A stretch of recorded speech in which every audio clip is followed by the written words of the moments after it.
From the Bob Mills Weather Center, the Oklahoma weather expert, Travis Meyer.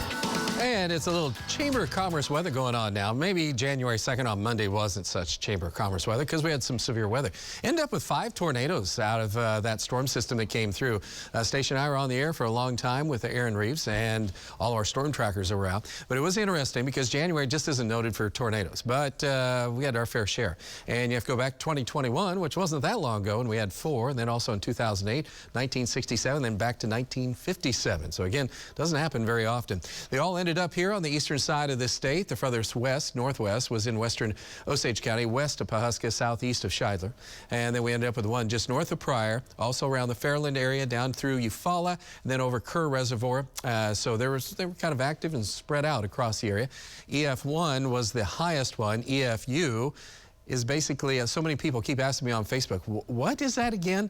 Well, that's just a category that's added. Usually we have EF 0 through 5. 5 is the worst, 0 is the weakest. Still, you don't want a 0, but U just means it's unknown for sure because it's hard to find any damage to assess the rating for the tornado, and that's what you use. But if you have visual confirmation and the radar is indicating the same thing, then you know it's a tornado.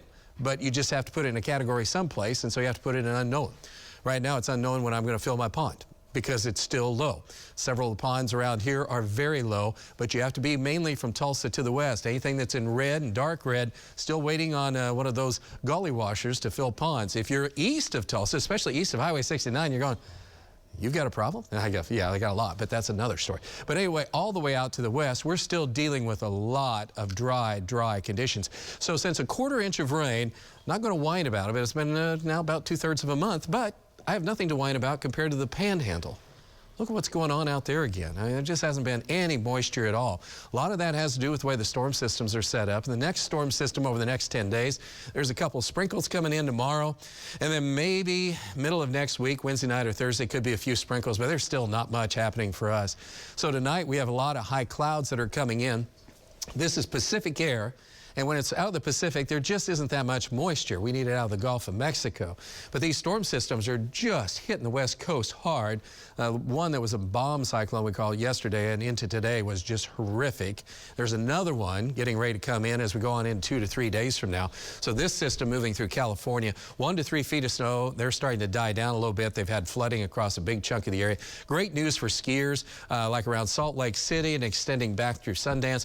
Again, fantastic skiing. Colorado is doing okay. New Mexico is not doing very well because all that moisture is getting trapped out west, and so there hasn't been a whole lot. It's cold to the north, and really here for January, it's just kind of normal. It's really even better than normal, and most of that has to do with the Pacific because the Pacific continues to just bring in Pacific air, and so that's helping us with the jet stream a whole bunch. So that is welcome news, and that's one of the reasons why our weather is so nice. So here's the way our forecast is shaping up. It's looking pretty good. Overall, we're talking about conditions that are going to be very pleasant.